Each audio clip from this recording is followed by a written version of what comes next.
The lunch rush came in a deluge, and Mila zipped around the restaurant, filling and taking orders, checking on regulars, clearing plates, and gritting her teeth against complaints. As soon as she had one table settled, another needed more soda, a clean fork, more napkins. Freaking Ethan. She'd chew him out next time he was in. "Excuse me, miss. I've been waiting 20 minutes for a coffee refill." Mila spun on her heel, the word understaffed hot on her tongue and ready to snap out. Instead, she grinned. Jared leaned over the counter, a smirk hanging on his lips. He wore his Saturday casual clothes, fitted faded jeans, a worn blue and green plaid shirt, and a navy peacoat, with his fawn brown hair swept back in one tidy swoop. The lingering spring chill lent a pink tint to his cheeks, and Mila swallowed down the giddiness fluttering in her chest. "My deepest apologies," she said. "As you can see, we're short-staffed today, and customers who tip most get priority service." His grin faded, but the sparkle in his eye did not. "Oh, yeah? Cash? Or do you accept creative tips?" "I've served you here before," she said. "Your most creative tip was a pile of nickels." "I was hammered," he said. "I thought you'd think it was funny.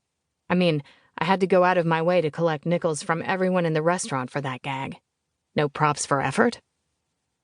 "Mila, can I get a side of bacon, hun?" Mila's gaze flickered to where Annette Bethel waved at her from a corner table, a single egg with toast in front of her. Annette ate at Black Bear Diner every single day. She spent 20 minutes poring over a menu that hadn't changed in 20 years and eventually ordered the exact same thing.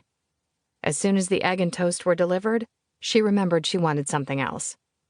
Mila leaned toward Jared. "Get your own coffee, yeah?" He sat up on his counter stool like a puppy that had been offered a treat. "I'm allowed behind the counter?" "This one time," she said. "Don't make it a habit." With a joyous little boy glow on his cheeks, he hopped off the stool and scurried around the counter before retrieving the coffee pot and filling a mug.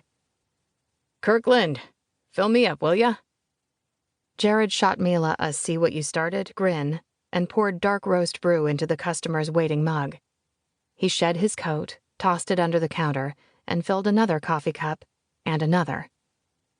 As Mila entered Annette Bethel's side of bacon into the register, she watched her best friend saunter around the diner, the coffee pot held high like some sort of award.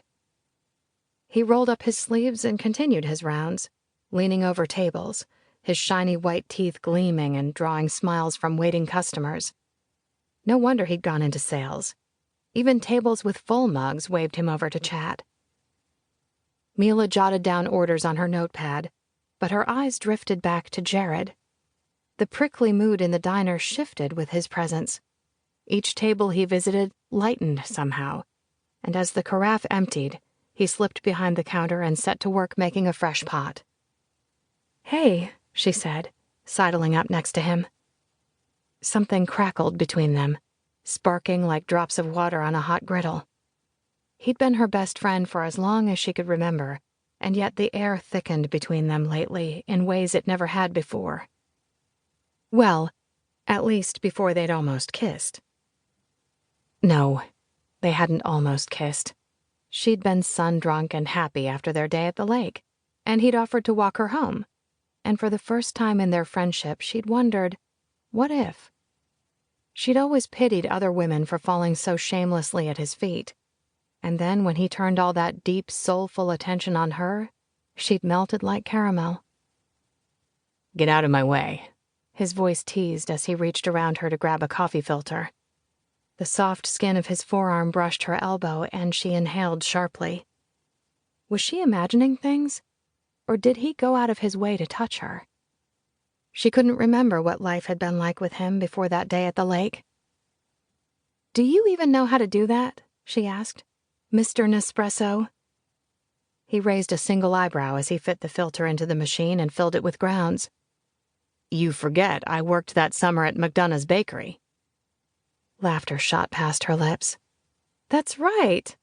The summer they had to shut down over an E. coli scare?" "That was totally unrelated." She bit her lip as he flipped the brew switch on the machine and wiped his hands on a dish rag. "Thank you for helping me," she said. "You don't have to hang around. I think the worst of the lunch rush is over." "What are you talking about?" His beautiful face twisted. "I'm having a blast, and I've got nowhere else to be today. I'll stick around. LaMotta called out again, didn't he?" Her throat dried up. She tried, unsuccessfully, to stop seeing everything he did through the lens of the almost kiss. Did he stay because he wanted to be around her? Or was it simpler than that? Nicole was always telling her that men rarely had some secret hidden agenda. Most meant what they said. And if that were true, Jared had nowhere else to be today, and he actually enjoyed serving coffee to the grateful people of Pine Ridge.